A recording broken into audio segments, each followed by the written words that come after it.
না, এটা বাদ পড়ে নাই। মূলত আমার দেশ পত্রিকাটা আপনারা জানেন যে প্রকাশ করতে এখন পর্যন্ত তাদেরকে তাদের নিজস্ব প্রেসে পর্যন্ত যেতে পারে নাই।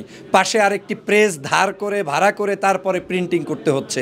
পত্রিকা অফিসটা পর্যন্ত এখনও পূর্ণাঙ্গ সাজানো হয় নাই, কারণ আমার দেশ বিশ্বাস করে যে প্রতিটা মুহূর্ত দেরি করলে প্রতিটা দিনই বাংলাদেশের ক্ষতি হচ্ছে। তাই তাড়াহুড়া করে তারা পত্রিকা বের করেছে।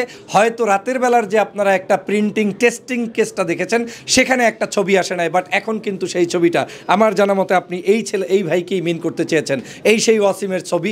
এবং এখন কিন্তু আমার দেশে তার পত্রিকা সহ ছবি সহই আছে। অতএব যারা শাহবাগের তৈরি 2013 সালের সেই শাহবাগের কিছু দুষ্ট চক্রের লোকেরা বিএনপি কিংবা বিরোধী মতের মানুষদেরকে বিভ্রান্ত করার জন্য এই ধরনের তথ্য সন্ত্রাস করে, তারা মূলত আমাদের কোনো আপন লোক না। কারণ মাহমুদুর রহমানকে বিতর্কিত করার মতো কোনো ব্যক্তি বাংলাদেশের এই সংবাদপত্রের জগতে নেই। কারণ মাহমুদুর রহমান একজন সাচ্চা ইমানদার, দেশপ্রেমিক এবং আমাদের সকলের তিনি প্রতিনিধিত্ব করেন। অতএব তার বিরুদ্ধে কথা বলে কোনো লাভ নেই। আমার দেশ আমাদের, আমার দেশ সকলের। অসীমকে এখানে রেখেছি, সকল শহীদদের ছবি এখানে আসবে প্রতিদিনই। আরেকটা জিনিস মনে রাখবেন, নিজের সংসারে ছোটোখাটো ভুল হলে আপনি ধরিয়ে দিবেন, কিন্তু সেটা নিয়ে প্রতিবাদ করা, বয়কট করা, মিথ্যা প্রপাগান্ডা ছড়ানো, এটা হচ্ছে একান্তই আওয়ামী লীগের, শেখ হাসিনার এবং ভারতীয় দালালদের কাজ।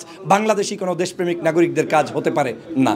আমি বিশ্বাস করি বাংলার জনগণ এই আমার দেশের মালিক, শুধু মাহমুদুর রহমান নয়। আর আপনারা নিশ্চয়ই জানেন মাহমুদুর রহমান কিন্তু পরিবারের তার মা, স্ত্রী এবং তিনি ছাড়া আর কেউ নেই। তার মানে আমার দেশ পরিবার, বাংলাদেশের পাঠকরাই মাহমুদুর রহমানের সন্তান।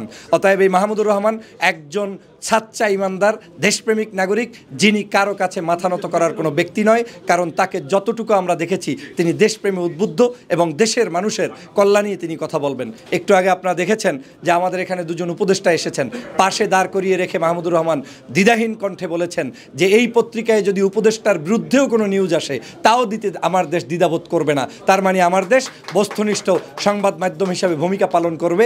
আর সর্বোপরি আমার দেশের চরিত্র হবে দল মত রাজনীতির ঊর্ধ্বে উঠে দেশের জন্য, দেশের জনগণের জন্য। জনগণ কোন দল করে, কোন মত করে, কোন আদর্শে বিশ্বাস করে, সেই জায়গায় ভিত্তি করে কোনো অবস্থাতেই কারো উপরে তারা অনুরাগ কিংবা বিরাগভাজন হবেন না। তারা সত্যের কথা বলবেন, তারা ন্যায়ের কথা বলবেন। সেটা আগেও বলেছেন, ভবিষ্যতেও বলবেন। সেটাই আমার প্রত্যাশা।